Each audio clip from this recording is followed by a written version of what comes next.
Et c'est magnifique. Mais il y a encore plus magnifique. Moi, petite personne, je fais 1m57. J'ai plein de problèmes dans ma vie. Je suis ami de Dieu. Wouh! Incroyable! Oui, il est notre ami, mais nous sommes aussi son ami. Épictète, philosophe grec, né en 50 après Jésus-Christ, aurait dit ceci. Si j'étais un rossignol, je ferais ce qui convient à un rossignol. Si j'étais un cygne, je ferais ce qui convient à un cygne. En réalité, je suis une créature rationnelle. Alors, je dois louer Dieu. Eh oui.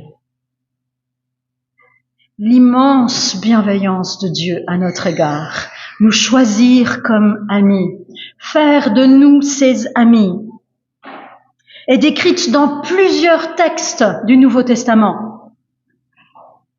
Le texte que nous allons lire tout à l'heure est un texte magnifique parce qu'il suit une description de plusieurs chapitres où toute l'œuvre merveilleuse de Dieu pour faire de nous ses amis est décrite.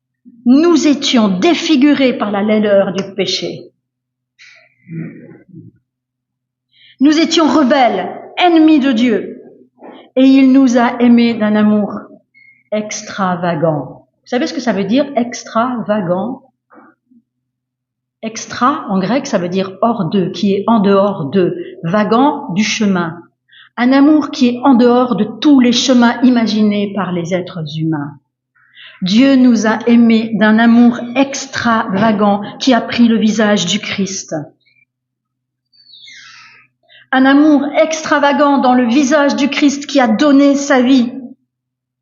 Et puis, après le don de sa vie, Dieu qui juge que nous sommes justifiés par la foi dans ce sacrifice.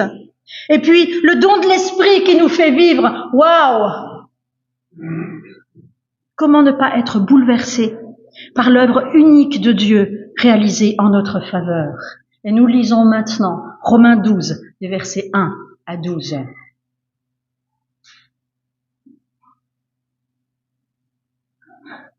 Ainsi donc, mes frères et sœurs, ainsi donc, à cause de l'immense compassion de Dieu, je vous exhorte à vous offrir tout entier en sacrifice vivant, consacré et qui plaise à Dieu. Ce sera là votre culte rationnel, le même terme qu'Épictète, ou bien conforme, ou bien spirituel.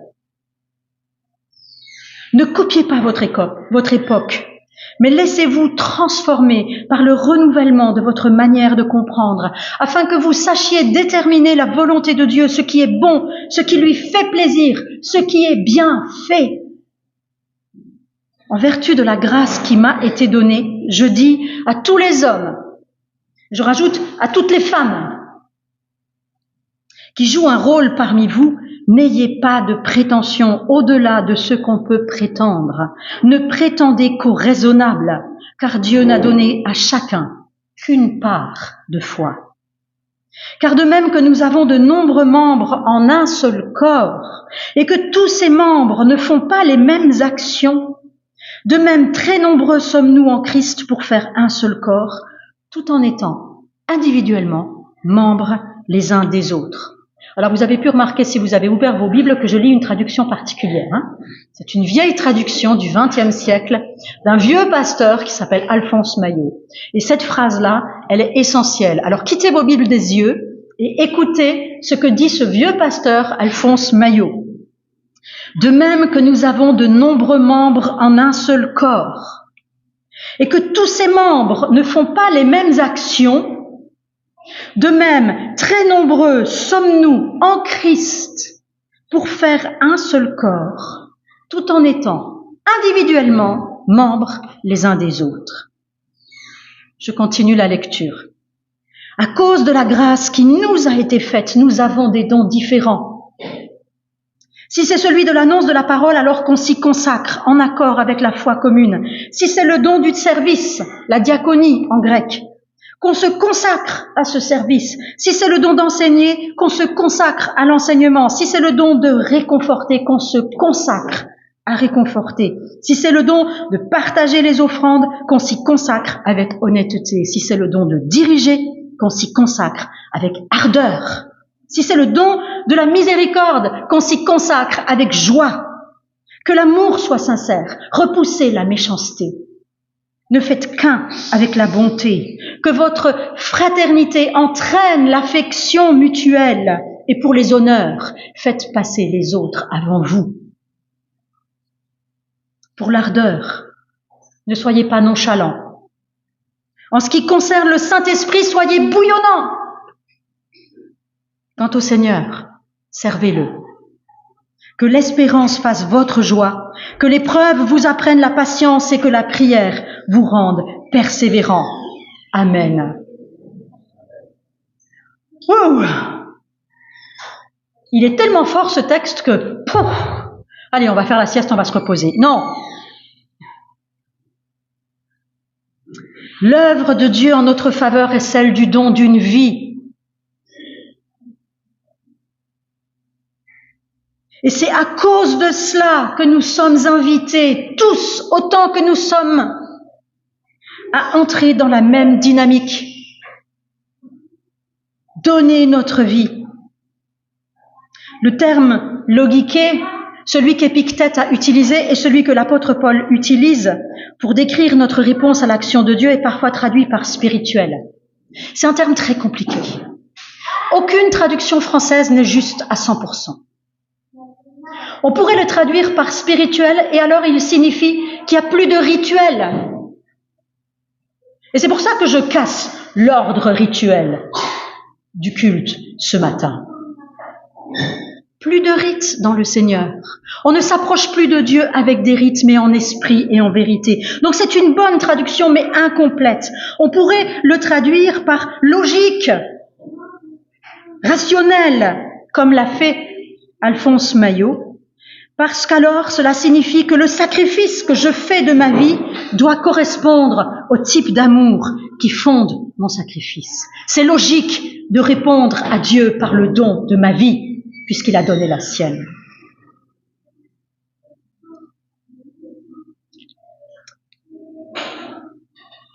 Mais ce n'est pas juste spirituel, ce n'est pas juste logique.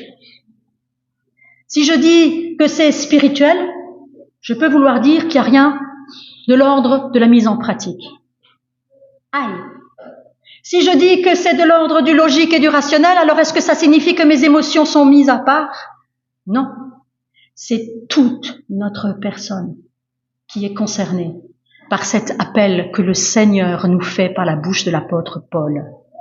Offrez votre vie, corps, âme, esprit, spirituel et charnel, votre chair, votre temps, vos heures. Quelqu'un a dit un jour, il y a deux choses qui ne passent pas par les eaux du baptême. Vous savez ce que c'est? Il y a deux choses que nous n'emmenons pas dans les eaux du baptême. Notre montre, parce que sinon elle rouille, et notre carte bancaire. Quel dommage. C'est après le baptême qu'il faut apprendre à donner nos heures et nos ressources. Toute notre vie, c'est là que les problèmes commencent.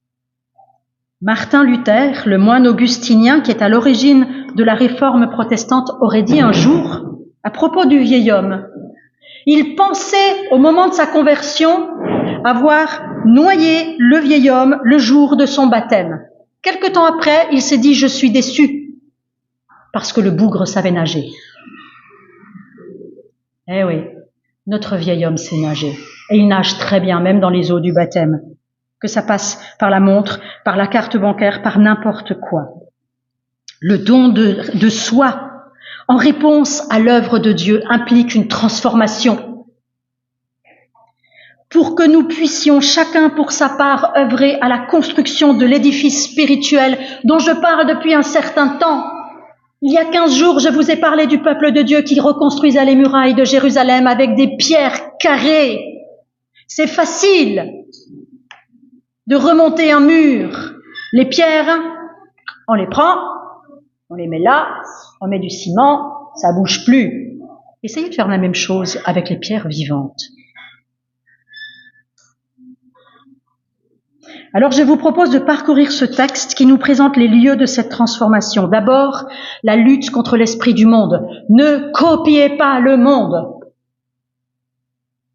Ensuite, la lutte contre ma volonté charnelle, que je dois crucifier, soumettre, même si le bougre sait nager, pour que la stature parfaite du Christ advienne dans l'Église. Et en tout dernier, une question que je vais vous poser régulièrement. Qu'est-ce que ça change dans ma vie, ce texte? Concrètement, parce que j'aime bien ce qui est concret.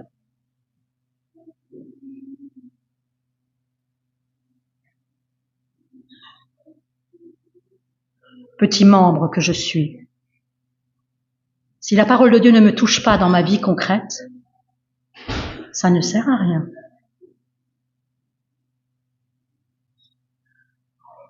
La lutte contre le moule du monde. Lorsque l'apôtre Paul écrit ces lignes, il y a 3 courants de pensée qui coexistent. Une éthique du commandement, portée par les pharisiens, qui voulaient encadrer le peuple en disant « ça c'est bien, ça c'est pas bien, ça tu peux pas ». Il y avait une éthique de la permissivité qu'on retrouve à Corinthe. « Tout est permis, je suis libre en Christ, je fais ce que je veux.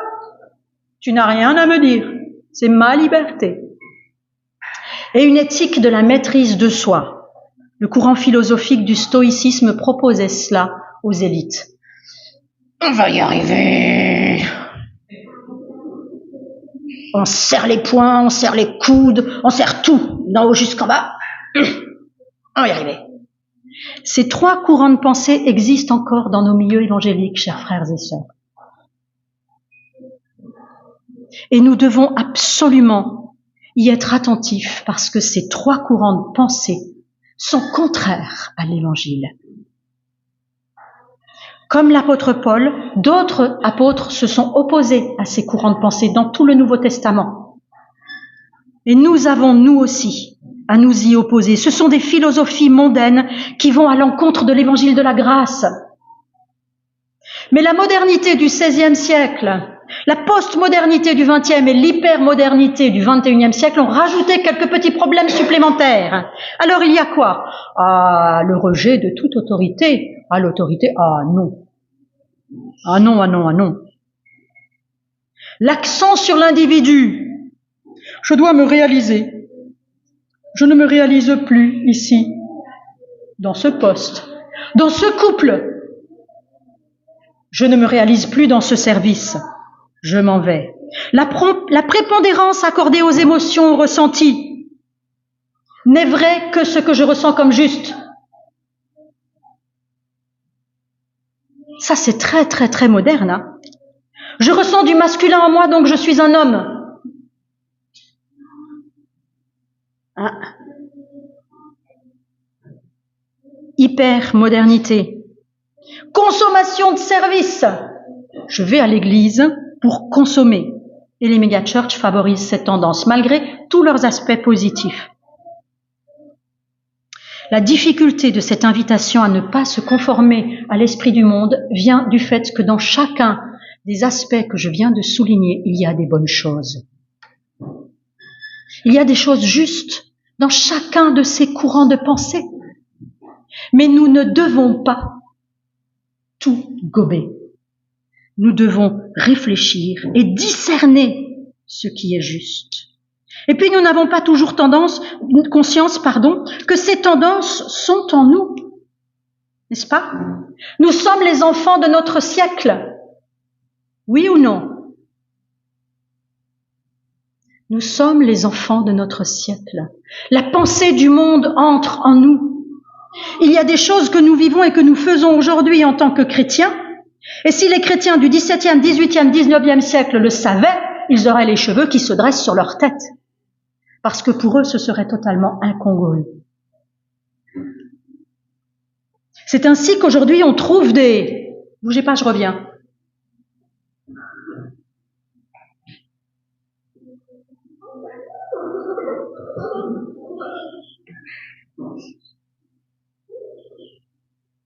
Des membres. Alors celui-là, il s'est barré. Principalement, il était attaché à la tête. Mais voilà. Le lien n'était pas assez fort. Qu'est-ce que c'est que ça? Un ensemble de croyants reliés directement à la tête. Individualiste. Pas besoin de relation avec les autres. Moi, je suis un pied. J'aime mon Seigneur. Il est mon ami. J'ai un lien tellement positif avec lui. Je suis tellement bien dans sa présence. Pas besoin d'être attaché à un bassin. Pourquoi me créer des problèmes?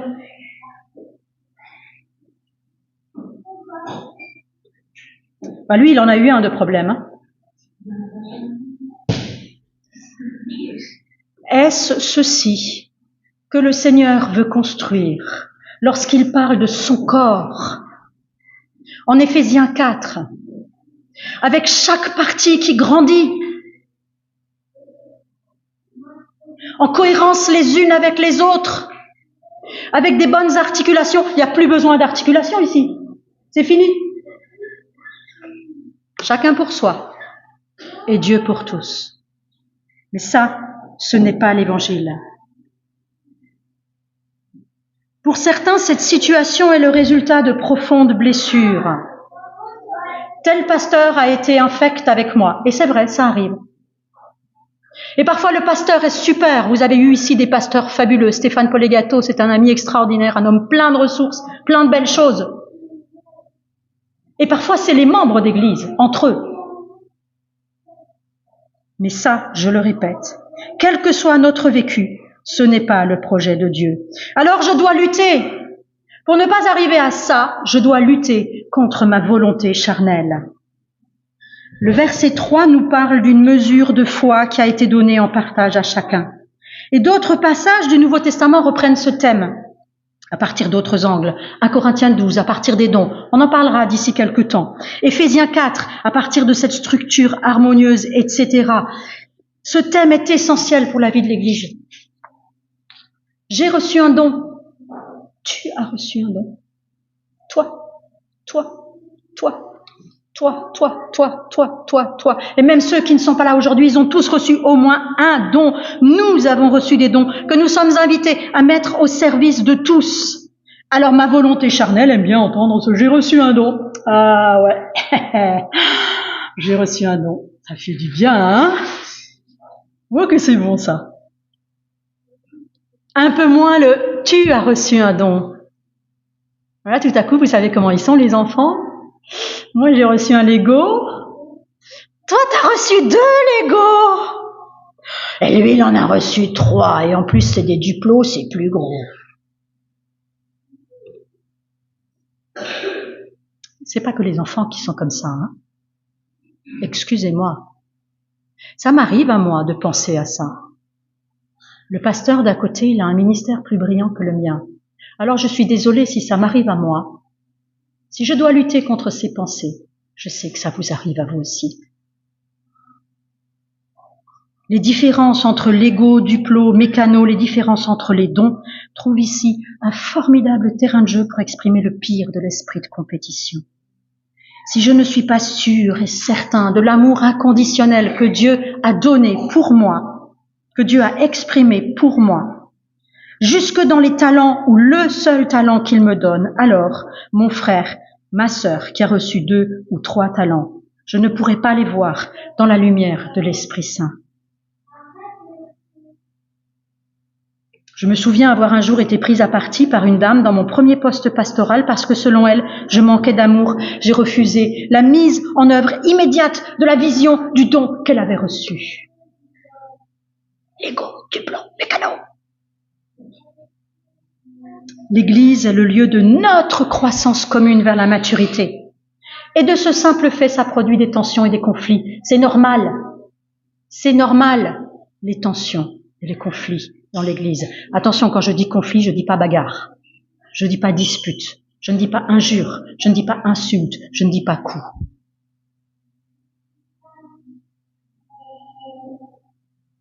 Oui, c'est difficile de travailler avec un duplo lorsque je suis un Lego. C'est difficile de travailler avec une personne qui est attentive aux détails alors que moi, je vois les choses de manière globale. C'est difficile de vivre avec quelqu'un qui n'aime pas être en retard alors que pour moi, l'heure n'est pas importante.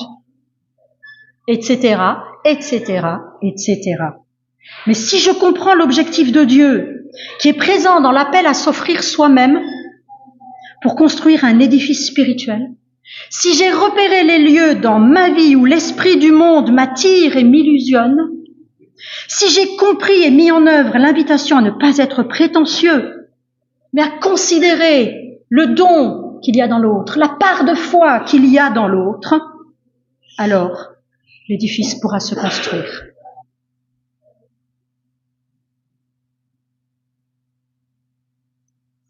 Pour ce faire, je voudrais vous inviter à une mise en pratique. Vous savez, Jésus, c'était pas quelqu'un qui était derrière une chaire comme ça. Il ne l'a jamais été. La vie repose sur la diversité des interactions entre des organismes différents. Les évangiles sont au nombre de 4. 4 évangiles. Et si vous essayez de les faire coïncider, parfois ça marche pas toujours. La grâce de Dieu, c'est un verset que j'aime énormément. Peut-être que c'est mon verset préféré de la Bible. 1 Pierre 4, 10. Chacun de vous a reçu de Dieu un don de la grâce, qu'il l'exerce au service des autres, comme un bon gérant de la grâce infiniment variée de Dieu. Et vous savez quoi? L'apôtre Pierre ne dit pas grâce infiniment variée de Dieu. Vous savez ce qu'il dit en grec? Il dit la grâce multicolore. J'aime ça. La grâce de Dieu est multicolore. Le texte de Romains 12 nous invite donc à mettre en œuvre nos dons. Et ce ne sont pas des dons spirituels ou charismatiques dont il est question ici, mais des dons humains transformés par le renouvellement de l'intelligence, et il nous invite à le faire avec zèle, avec ardeur, quel qu'il soit, selon texte, don d'enseigner, don de ceci, don de cela. Ça ne sert qu'à dire ce que tu as reçu. Tu dois le mettre en œuvre avec zèle, avec ardeur, sérieusement, d'une manière consacrée.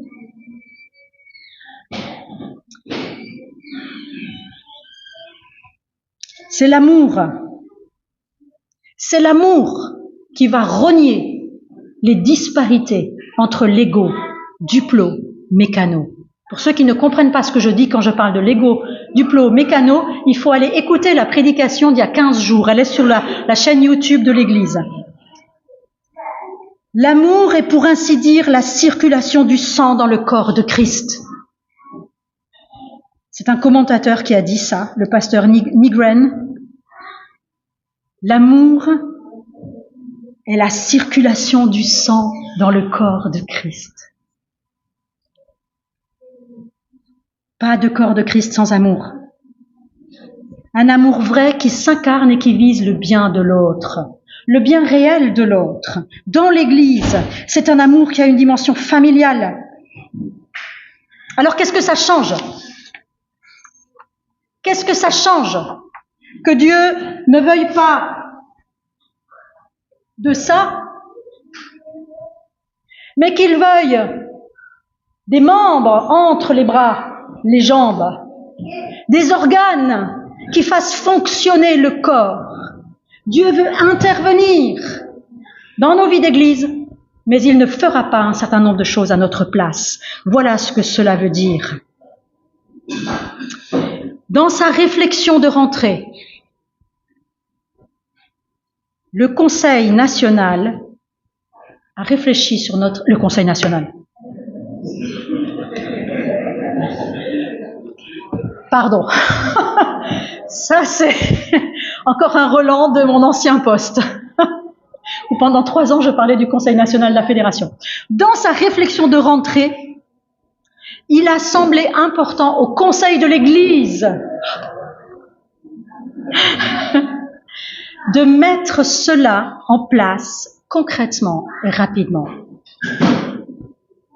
Et nous avons vu dans notre passage en revue de tous les services de ce corps qui est invité à fonctionner, nous avons vu que 2 services peinaient à fonctionner. C'est pas grave, hein.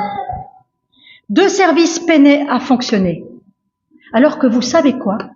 Ces 2 services relèvent du service commun que le corps se rend à lui-même lorsqu'il se rassemble. Il ne nécessite même pas de don particulier. Je parle du service du ménage. Si je vous demandais, avez-vous reçu le don de l'aspirateur? Personne ne lèverait la main. Pourquoi? Parce que cela ne relève pas d'un don. C'est un service que le corps doit se rendre à lui-même, de nettoyer le lieu du rassemblement. Et puis le 2e service, c'est le service de préparation de la Sainte Seine. Là aussi, le corps est invité à participer au ménage parce que c'est un service commun et à la préparation de la Sainte Seine. C'est l'amour qui va nous pousser à prendre l'aspirateur dans notre propre maison pour nettoyer. C'est l'amour qui va nous pousser à préparer le repas dans nos maisons, que nous soyons hommes ou femmes. Eh bien, le Conseil de l'Église a décidé de ne plus fonctionner sur la base du bénévolat dans ces 2 services, mais de demander à tous les membres, d'assurer ces services à tour de rôle.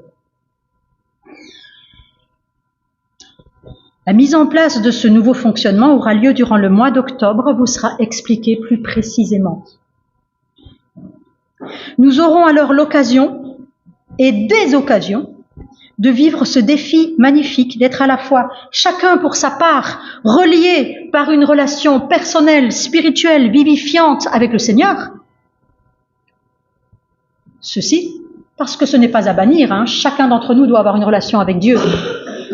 Mais nous serons aussi invités à être intégrés, attachés par des services communs à l'ensemble du corps. Pour grandir, en tant que parents, lorsque vos enfants ont grandi, vous faites quoi? Vous les laissez dormir dans leur petit lit à barreaux? 18 ans, petit lit à barreaux.